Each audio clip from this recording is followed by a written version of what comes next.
Is using a digital loop versus an analog loop in your measurement software a legitimate way to get an accurate transfer function? This is offered as a feature in some interfaces like mine, the EVO 8 from Audience, some Focusrite, and others, but can you use it? Is it going to alter the data that you're seeing? If so, by how much? When should you use it? When should you not? The analog loop has worked fine for a long time. Why should you change? This is all what we're going to cover today in today's video. We're going to crack open Smaart LE and Open Sound Meter and look at different loops that we're using within the interface, one that's built into Open Sound Meter, and discover what the heck is going on. What is the difference? What can we expect to see that's different in the data? Again, after all, we are using a measurement platform, so if we want to find out something, let's measure it. So that's what we're going to do. I've got my little measurement set up here. I'll walk you through it in just a second. Excited to share it with you. We'll get to the bottom of this as using the digital Loopback, worth it and a valuable tool in the EVO 8 interface. Here's our roadmap for our test today. We're going to walk through the measurement setup itself. Then we're going to compare the analog versus the digital loop, then put it into practice with an actual speaker or microphone and see if those changes hold up in that environment as well. Then we're going to look at the digital loop that's built into Open Sound Meter. That's different than the one that's built into my EVO 8 interface. And does that affect the data any differently? Then lastly, we're going to talk about the use cases, the so what. So when should I use the digital loop and when should I use the analog loop? All right, so let's jump in here. Today we're going to be doing the majority of our test here in Smaart LE. It is blank. We're going to set up everything from scratch just so we can get a feel for our measurement. So here we are. We got the EVO 8 as my interface. I'm going to fire that up, and what's plugged into input 1 is my microphone. Going to give it a friendly name called mic. They're going to give this second is my analog loop in. So we'll call that analog loop in. This is passing out of output 1 on my audio interface and coming into mic input 2. Okay, so that's the loop that's happening right there. I'm not using inputs 3 and 4, so I'm going to hide those, but I am going to use loopback left. So I'm going to call that digital loop in. I'm going to turn on gain tracking as well. Then I'm going to go to output, and I have the EVO 8 selected, and the main out 1 and 2 is the main outs that I have. One now going to the second output's now going to my speaker. So I'll call this 2 analog loop and then 2 speaker. And this is 2 digital loop. Great. Now we have all of that set up. And just so you can see in the EVO software, if I go here and show mixer, this is what it looks like. So you can see my voice being picked up on my microphone that's over here that's in front of my speaker. And we'll see that input, and then we would see it coming in mic input 2 once I have my pink noise generated here coming in there. And then here is the loopback input. So we have 1 and 2 right now. I got them in dual mono or just stereo. It doesn't really matter. You can run it either way, and we'll see levels coming in right here. Okay, so I've got these 3 now spectrum measurements here. We're eventually going to pop over to transfer function view and check everything out.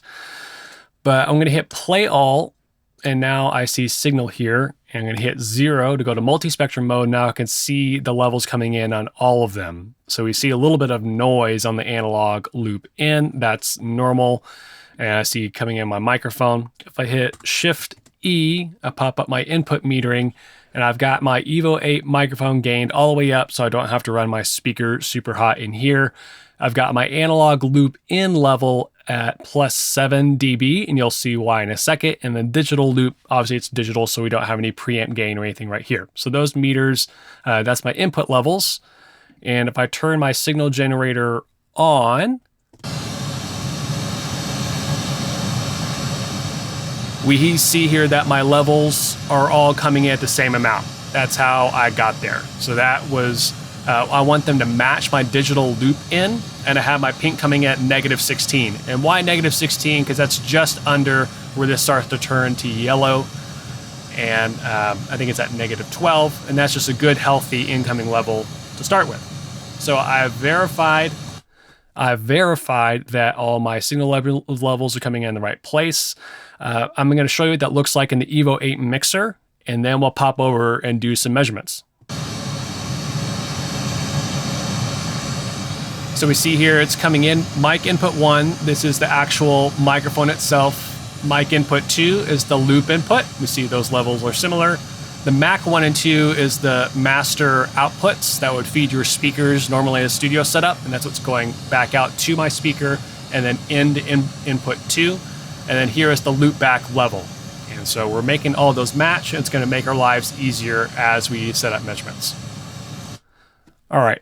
Going to hit T and pop over to transfer function mode. And now we need to make our transfer function engines. So transfer functions are going to compare two things, a measurement and a reference. And this is how we're going to compare what's happening with our analog loop versus our digital. So let's make those. Hit Command T, and we're going to make a new transfer function measurement. And I'm going to call this analog versus digital loop right here. So I'm going to choose my measurement channel. We're going to have analog versus the digital. So you see why it's very handy to have these friendly names, is you're not having to think about input 1, input 2. You just say, hey, it's my analog. We're going to compare it to my digital loop. We're going to do create. We're going to make 2 more. Now we're going to do mic versus analog loop. I'm going to go here, choose the microphone and the analog loop. So this is taking what would be real world measurement data of a speaker going out to a microphone, and we're going to look at those differences. We're going to create, and now we're going to do mic versus digital loop and see if there's any differences. Here we are. There's our digital loop in, create, and close. Now we've got our 3 TFs. Let's look first at our analog versus digital loop. I'm going to hit play here so we have it.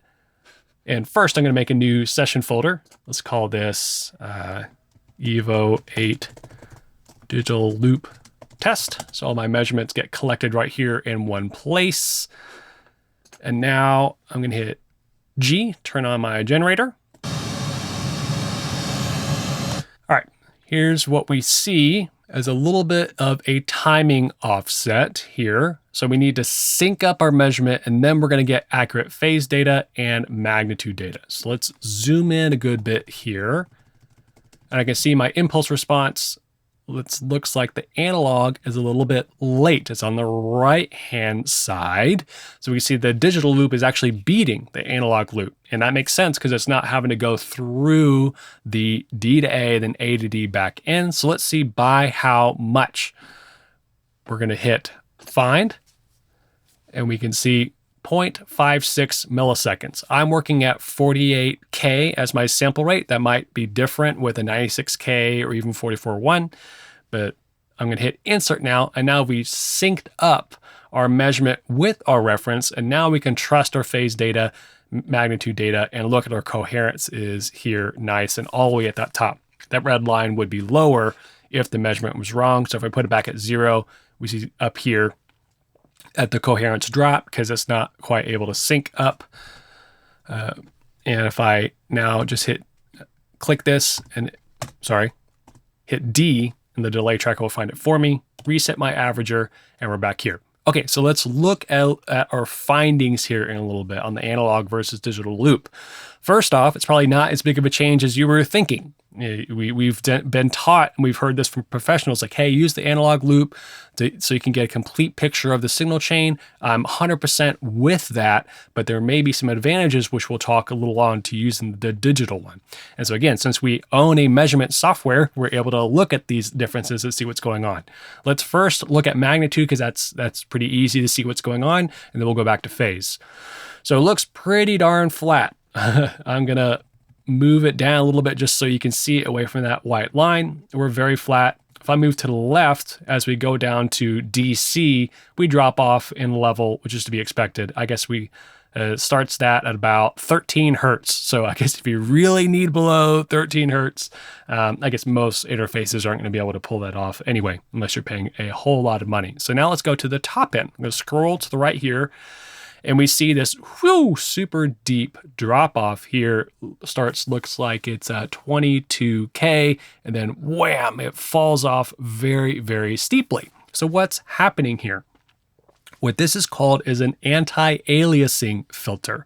So aliasing happens is when you are digitally sampling energy that is higher than your cutoff frequency, and basically it gets reflected back down or imaged across Nyquist, and it just sounds like just noise. It's terrible sounding. It can, I guess, if you want some more information about it, look up Dan Worrell's videos on it. He does a really good job, explains it even more. But basically, digital sampling theorem requires us to be sampling at least 2 times more per second of the frequency bandwidth that we're looking at, or the highest frequency we're measuring. So we have 48K. If we divide that in half, we get to 24K. So to have the incoming signal not have aliasing, there's actually a built-in low-pass filter way up, and that's what we're getting the drop. So with the digital loop, it's just ones and zeros. It's hopefully bit perfect, so it's gonna be the exact same. So now we're exposing what's happening on the analog conversion side. So this isn't only just an analog versus digital measurement conversation, but I think it's cool that we can see what's happening with the interface itself. So any interface you're gonna come across is gonna have similar behavior. And if we were working at 96K, this would be even higher. If we divide 96 in half, they'd be up at 48K, and we'd see this low pass filter up higher. So any filter we put in that is minimum phase is going to exhibit phase shift. So that's what we're seeing here. So we're seeing this dive in the top end. Again, it's over a very small bandwidth this filter is happening, but it's a very steep slope. So we're like flat, nosedive. So that's what's happening here, is that the very high frequencies exhibit some phase shift. Again, most folks can't hear above 16K anyway, so this is nothing to lose sleep over. It's just a fact of life when we are sampling analog voltages and putting them into digital bits, ones and zeros. So that's what's happening here. Okay, and so let's now talk about the delay. So we have 0.56 milliseconds discrepancy. So that means the digital loop is faster because the analog is behind. Again, we're comparing analog versus digital. We had to sync them up. We had to delay our reference signal to sync them up. So if you're comparing data in an absolute sense of one thing versus another, we need to be aware of this. Again, it's a small timing offset, but I like that if you go to a measurement, let's capture it. Let's do analog versus digital loop. We got that right here. If I go to info, I can see the actual delay time on it, and I can see what the analog loop in versus digital loop in. I can see these measurement and reference channels later. So if you have a question about what you did in the field, if you use your friendly names, you can now see later on what happened, which is pretty cool. So again, if you're having to switch back and forth between them, again, we'll get to that a little bit later about those advantages. That's something we can look at. Okay, so we know all that metadata is there. Now let's see if this similar change, what does that look like in the field?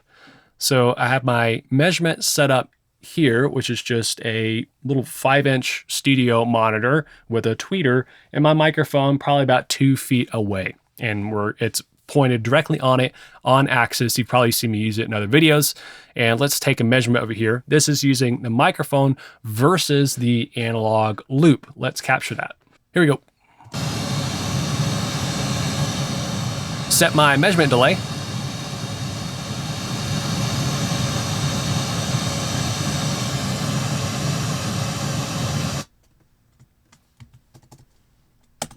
And we capture that now as mic versus analog loop. I'm at 1/48th of an octave, so it's high resolution data.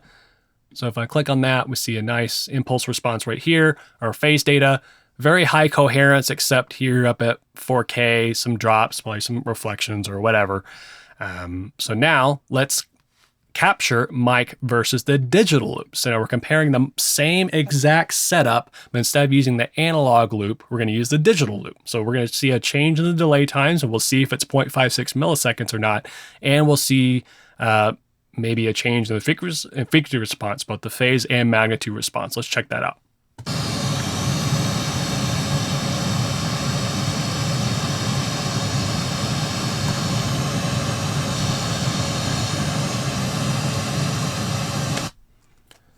All right, mic versus digital loop. We've captured that now. We'll clear all these, and now we can compare this data. I can make this a little bit easier to see. Cool. So let's compare these two. So I'm going to put the analog loop on top just for funsies. And we can see first the magnitude response is almost exactly the same. I would say the very small slight changes are just because we measure them at a different time. There's air moving in here. All right, so it's negligible. So we can say that magnitude is not affected almost at all. Again, the filters that we saw in place are way, way, way up above here. So yeah, we see a difference here now at 24K. And on the digital loop, yes, we see that drop off at the top. So yes, if we really, really needed data all the way up to Nyquist to 24K, we would actually need to use the analog loop to compare it, since it's going through the same thing. I know that feels counterintuitive since we just talked about the digital loop is going to be truer. So now we go to phase. Let's scroll over here a little bit, and this is where we see the biggest change. So we'll zoom in. And as we saw in the mic versus the digital loop, we were seeing this change in the high frequencies because we're seeing that low pass filter in place. So again, that's the only change here. Even if I look at the impulse responses, they're similar. There's a little bit of a change down here. But let's look at the delay times. Let's see if this 0.5 milliseconds difference held up. Again, I changed nothing about the measurement platform. The setup, the microphone staying in the exact same spot.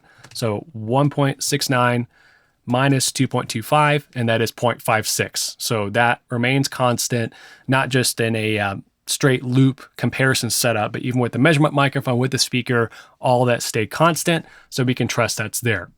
So what can we say, recap and say what's different about the digital loopback is that it's going to occur earlier, 0.56 milliseconds in this specific case with this interface. I know there are other interfaces out there that have a loopback feature.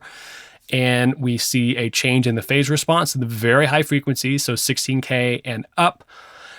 And that's really about it from a meaningful standpoint. And so I wouldn't be scared of using it. Again, we'll talk about some specific use cases of where I might choose to use it versus not and use the digital.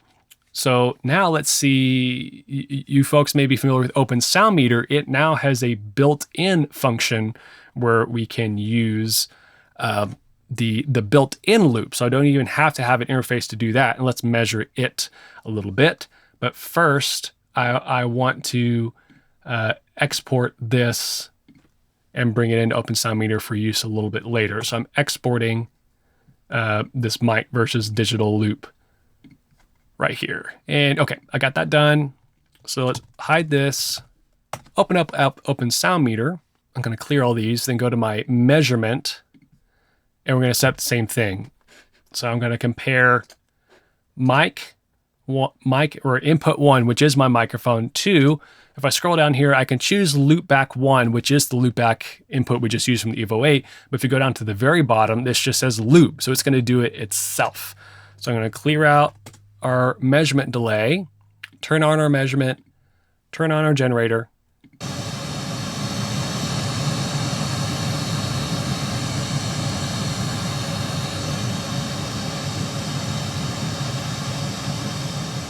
I'm going to apply estimated delay.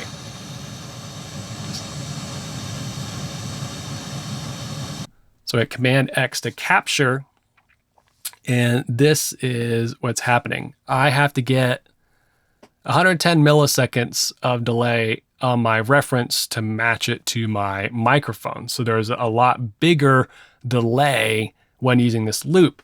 So that is telling me, it's showing me that the mic is much later when doing this type of measurement.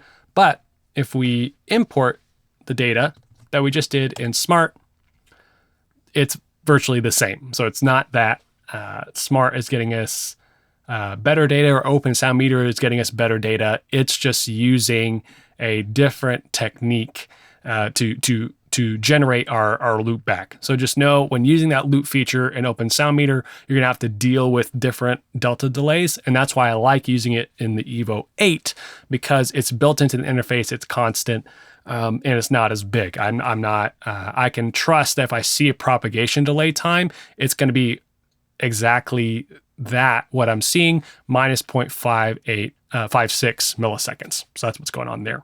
So let's recap and talk about when you might want to use one over the other. So with analog loop, we get the full signal path accounted for. So if you're doing measurements that require absolute data, so I need to have complete and total clarity across the entirety frequency spectrum all the way up to Nyquist, and I have really sensitive propagation times, if I compare like 0.1 to 0.2 versus 0.4 milliseconds of propagation time, which really does matter, across two different measurements that weren't in the same environment, then I would use the analog loopback. But here's the sacrifice. You're gonna have to eat up an input on your interface. Maybe if you're using the EVO 16, you've got 8 inputs, that's no big deal. But on the EVO 8, it's got 4, which is generous, but I like using 4 microphones, which is why I use the digital loopback. So if you're using the digital loop, if you just know what's going to happen to your data, so you can have a slight shift in the phase response in the top end, you're going to have a little bit different delta delay that wouldn't normally be there. Again, it's only 0.56 milliseconds, but the bonus is now I get to use all 4 microphones, which is huge. So in a very small form factor, I get a great interface. The digital loopback is built in, and so I really enjoy it. So that's a comparison of the two. I just want to give you the freedom to use that if you want to. I've had great results with it. Again, there are other interfaces out there that have this feature, but wanted to get you used to seeing measurement data in action and see how you can measure this for yourself. My name is Michael Curtis. Thank you so much for watching and hanging out with me today. Hope to see you next time.